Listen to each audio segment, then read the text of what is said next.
Hello and a very warm welcome to discussion today with your host Kriti Mishra. Prime Minister Narendra Modi has inaugurated India's first driverless train operations on the Delhi Metro's Magenta line.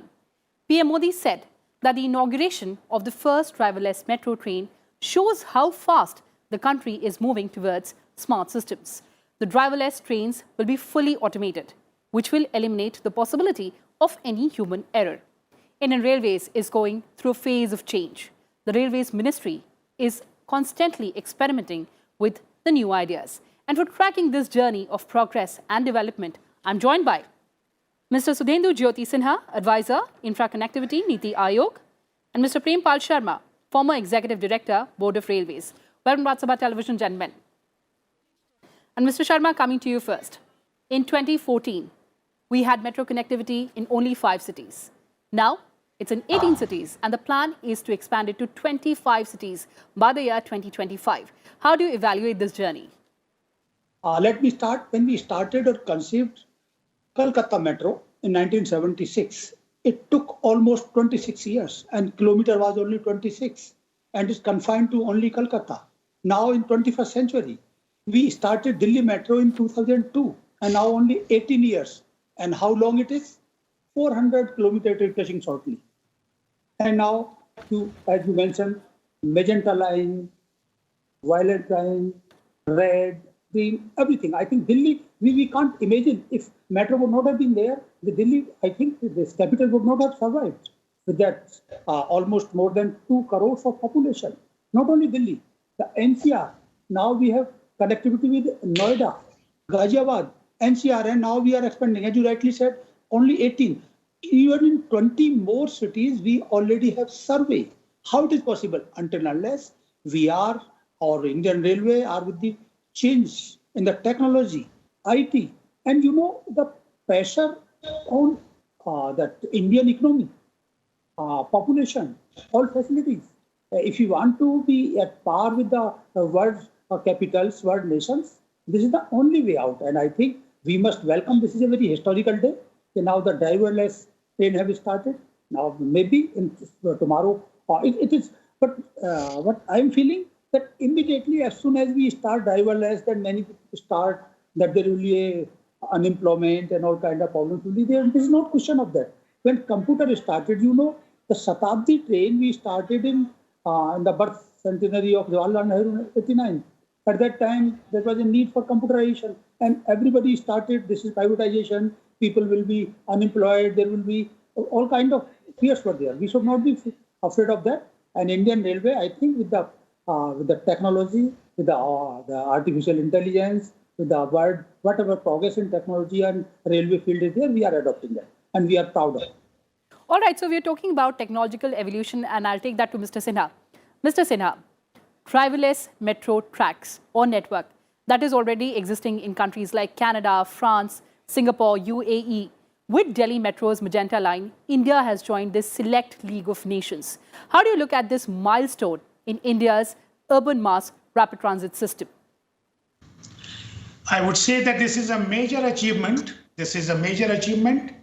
And naturally, the intelligence transport systems will have to rely on ITS systems in years to come.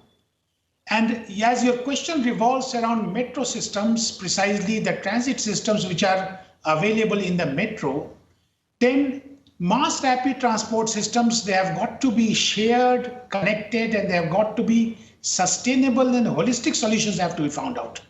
Metro is one of them. And coming out with a driverless train is definitely a major milestone. I'll put it this way. All right, talking about the safety aspect, Mr. Sharma. Now, the trains are so equipped that if 2 metro trains are on the same track, they will stop automatically at a distance. How does this system work, and what are the other safety aspects? Not the question of technological, but this is not difficult. This we have started even in the Indian Railway. This is the only metro is a very small network with all latest technology. But we have already started in some Konkan Railway, and other systems are there. And that will be a good news that in the last at least 1.5 years, by God's grace, we have not seen any unfortunate accidents. So this is also with all these technological advancements, that tracking system, anti-collision devices, and that will work. That is not that difficult. And if it starts, and in Delhi Metro, if you recollect or if we go by our memory, there has not been any collision of that way. So if it is successful in Delhi Metro, I think shortly we are going to connect Meerut, Rewari, Sonipat, and these trains also with the other system. So that will be adopted there also. The question is, we must encourage, motivate all technological changes with the railways going. And now let's broaden the scope of this discussion. Few statistics for our viewers. Indian Railways is among the world's largest rail network, and its route length network is spread over 1,23,000 kilometers. With 13,523 passenger trains and 9,146 freight trains plying 23 million travelers and 3 million tons of freight daily from 7,349 stations. Indian Railways network is also recognized as one of the largest railway systems in the world under single management. Mr. Sharma, the government has come out with a blueprint for the future draft National Rail Plan. What is your take on the draft plan? I think I can recollect some achievements in the last at least 5-6 years. Our route kilometer was around 66 kilometers. We have added 6,000 kilometers in last 5 years. Total we could add after independence only 12 kilometers. In last 6 years we have added 6,000. It's a major achievement. Second, last year, in last 2 years, you might have heard about the Train 18 success story. The recently started with this Tejas and that connecting with Katra and Banaras, which speed is more than 160 kilometers. And our plan is for the bullet, besides bullets, some 160 plus 200 plus kilometer connectivity. There was a last year many more achievement have been our coaches, which were very prone to accidents, LBW coaches we have added, and I think almost now 90% that the speed express train we have replaced that. Some more developments has been the bio toilets. Yes. Almost 80%. Our railway is doing quite well.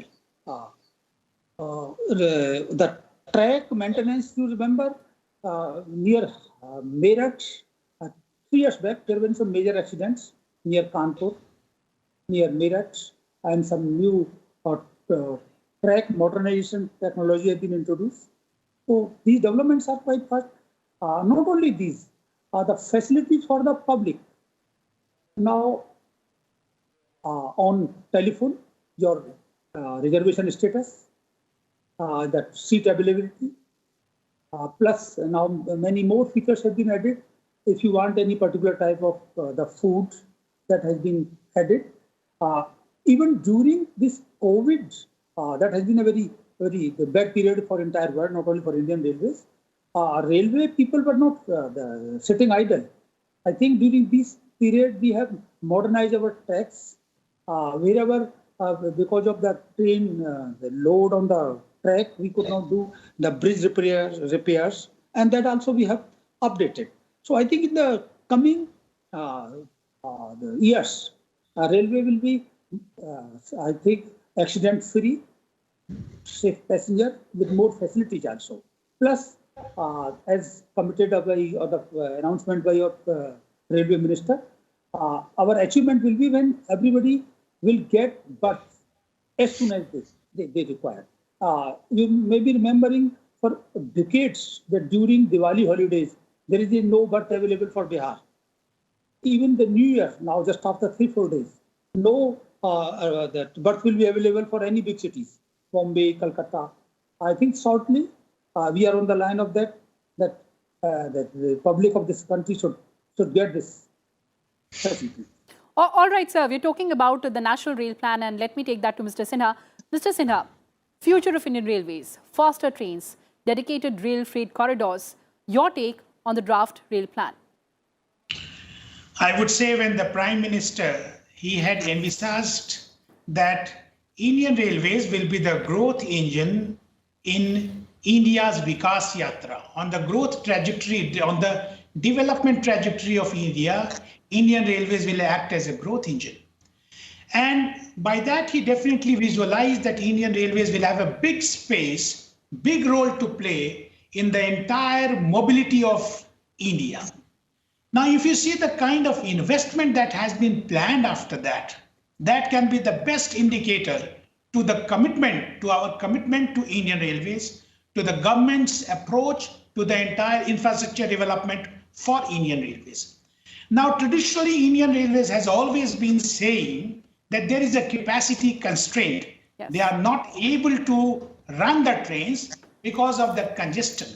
Now, what has happened is that in last 6 years, in a period of last 6 years, 2014 onwards, the total capex, capital expenditure, that is the investment in the infrastructure projects of Indian Railways, it is 6.45 lakh crore rupees. Now, this is equivalent to, this 6 years investment is equivalent to last from 1951, if you see, from 51 to 2014, that is the 67 years of equivalent. That is the kind of investment that we are making in Indian Railways. Now, as far as connectivity is concerned, precisely, let me take you to the Northeast, for example. Yes, sir. 30 major projects are there, worth 85,000 crore rupees. And the kind of connectivity that has come up, Nahar Lagoon has been connected, Silchar, Jiribam and Tupul project is there, Harmuti is there. Now, so that is Agartala. All these places are now gradually getting connected to the Indian Railways. That is in front of that is on the side of infrastructure. If I take you to the freight side and to take you to the passenger side, in both these areas, tremendous development has taken place just because of the fact that so much investment has been completely dedicated with a kind of commitment that they should be properly utilized. In passenger, yes, Mr. Sharma rightly said that digital intervention is a major thing. Safety records, major improvement is there. From April of this year, there has not been a single fatality with Indian Railways. That is the kind of level that we have come up to. In the freight also, there's a very pronounced emphasis in freight, and we see that this is the reason why the kind of trains, the kind of freight trains, they are, yielding major revenue, the number of trains that are being run, and without losing the punctuality. Because, we always thought that Indian Railways means delays. It's no more that. Trains are absolutely running to time. Of course, it has to still improve. There are so many areas of improvement. But from infrastructure point of view, from investment point of view, and from commitment, we have taken it up as a challenge. And that is precisely giving the results.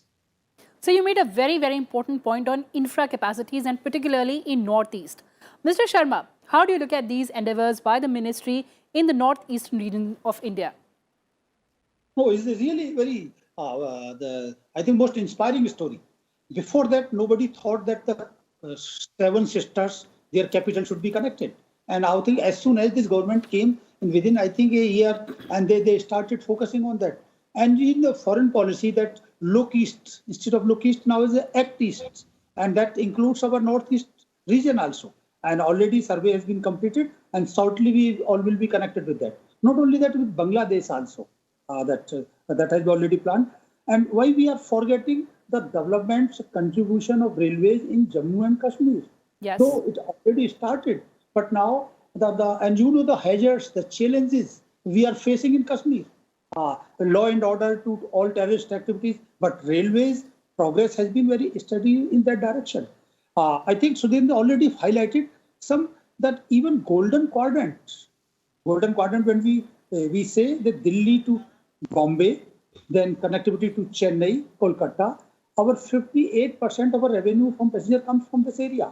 And that's why our planning is that should be the fastest high-speed train, more than 160. And for high-speed train, what you require? You require a track, you require a good passenger, a train, LBW, the coaches, and that plus all technology, signaling system. And I think our focus is on that so that we can compete with that.